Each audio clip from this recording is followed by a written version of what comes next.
Assalamu alaikum. Inshallah, you're well, guys. So, a lot of you will be getting ready to attend your first assessment centers in November. And inshallah, following those, you'll receive a job offer. But what happens if you receive more than one job offer? How do you decide which firm to join? Inshallah, in today's video, we're going to cover off the different factors that really matter that you should be taking into account when deciding which employer to go with. The first one may sound a bit unusual, but hear me out, and that is amenities. So when I first started my training contract, the highlight of my work environment was the office gym. But in this day and age, you've got these brand new spanking offices with coffee kiosks, multiple restaurants, you've got fully equipped gyms with classes, training rooms, the lot. And take it from me, guys, having nice offices with lots of amenities helps improve your mood. So I've been to offices that have been a bit run down when I've gone for interview, and that's demoralized me straight away. I've always gone there with a bit of a negative mindset. Whereas if you've got an office with a gym as an example, you may be motivated to get up early, do a gym session before work, get to your desk for about 8:30, have breakfast, and inshallah, that's a great start to a potentially productive day. I remember when I was at the NAO, I used to work on a joint project with PwC every summer, and as part of that, I used to go over to their London Bridge offices. I think EY is located quite close to there, and that whole area is great. By the river, lots of boutique shops, great location, lots of tourists around there. And I specifically remember that when I came out of that tube station, that whole area had a huge impact on my mood and positivity. There's also a financial benefit to having these amenities as well. Yes, you are going to be earning a salary, but your outgoings will go up as well, so it's important you manage those. And if you're using the office gym, your membership may be around £20 a month, whereas if you were going to a private gym, you could be paying more than £30 to £40 a month. Equally with the staff canteens, normally these are subsidized, so it's cheaper to eat at the local canteen rather than going out to the market. Linked to that, I think it's KPMG who offer a lunch allowance. I think before COVID it was £4 a day, so over the month that can be quite a significant saving. The best thing I've seen in newer offices are focus booths. So these are very small one-man offices which were designed to be used by employees to, as the name suggests, focus. And if you're a trainee,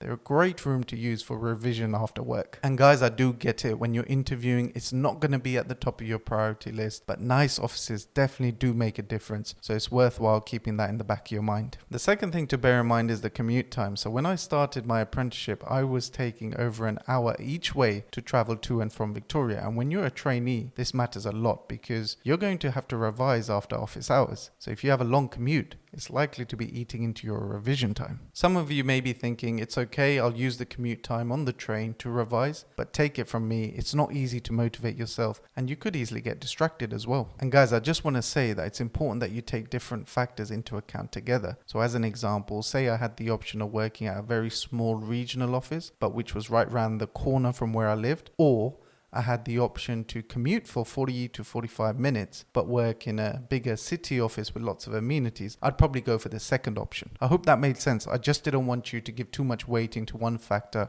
without considering another. The third factor to take into account is the number of trainees your office will take on. Why does that matter? Because in my opinion, a larger intake means a greater support network. You'll make good friends, more people to share your exam and work struggles with, learn from, and most importantly, develop. In my view, it's very important to get on with your peers and make those good relationships. And naturally, you're going to get on with some people better than others because you share similar traits and characteristics. So a larger intake gives you a higher chance of making good friends. Whereas if you work for a firm who only takes on 2 or 3 trainees a year, what happens if you don't get on with them? Will you still have the support bubble?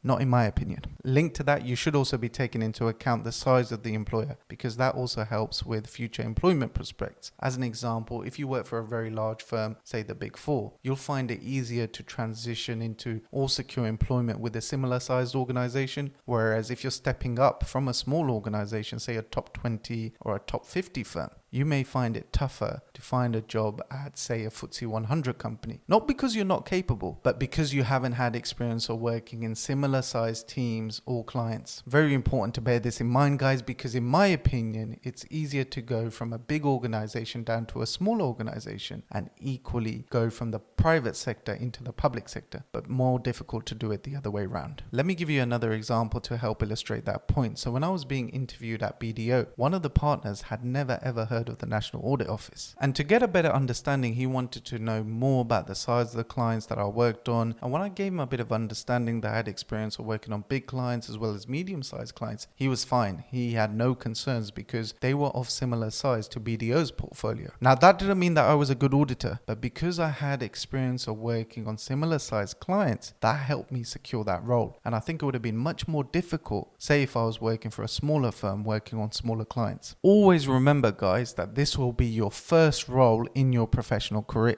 So having a large, instantly recognizable brand on your CV definitely gives off a good first impression. Now, I've deliberately left talking about salary till later on in the video. Why? Because it shouldn't be high on your agenda. Now, it sounds crazy coming from me, but now's not the time to make the big bucks. That comes after you're qualified. It does help that the larger firms tend to pay higher salaries, but a difference of a few £1,000s shouldn't matter. Right now isn't the time to make money. But you should be factoring in your qualification, because once you gain that qualification, that will put you in a position to earn good money. And in particular, you should be focusing on the exams policy. Unfortunately, if you fail an exam too many times or by a certain percentage, your employment may be terminated. So it's worth finding out what exams policy is in place at the firms that have given offers to you, so you can then make a decision at which firm am I most likely to be retained if I do fail an exam. In terms of qualifications, the main four on offer, so that's normally the ACCA, ACA, ICAS or CIMA qualifications, are highly respectable, and they will all result in you earning good money and inshallah giving you opportunities to progress in the future. The only thing that you should bear in mind is that most accountants who have their own practice, they will normally be trained in the ACA or ACCA qualifications. You don't tend to find many practices where the practitioner is trained in CIMA.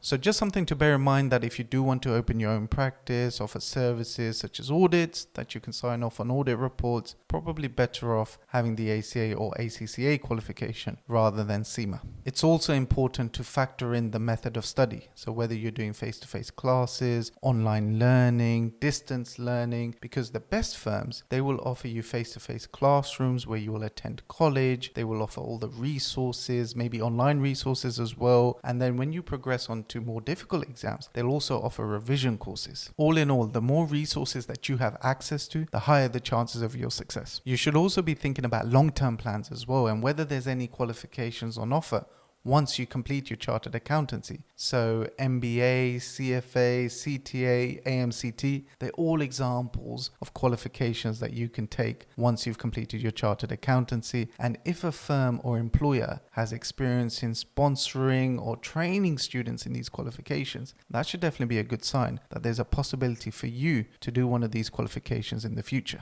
Definitely something worth considering, because having an additional qualification can help you stand out from people like me, say, who just have the ACA qualification. Before I go, guys, I just want to say I've deliberately avoided talking about service lines. So you could have an offer from one firm in assurance, but an offer from another firm in consulting, say. Which one is more valued? For me, I worked in audit/assurance. I clearly liked it because I'm still in internal audit, but I also appreciate that what's good for me may not be good for you. You may want to become a tax advisor, so naturally you would choose tax. But guess what? After a year, you absolutely hate it, and now you want to switch service lines. My point is that with other factors that I've spoken about, such as office amenities and the qualification, that's very clear cut. Most people will agree with me that yes, you should be taking those into account when deciding between your offers. But with service line, it's very subjective. It depends on you and what you like. So if you're in that situation, my sincere advice is do as much research as possible. Go out there, add people on LinkedIn who have worked in those service lines, ask them the really difficult questions, get your answers to those, and then inshallah follow your heart and do what you think is best. But that's it from me today, guys. As always, any questions or queries, please feel free to comment below or message me on Instagram.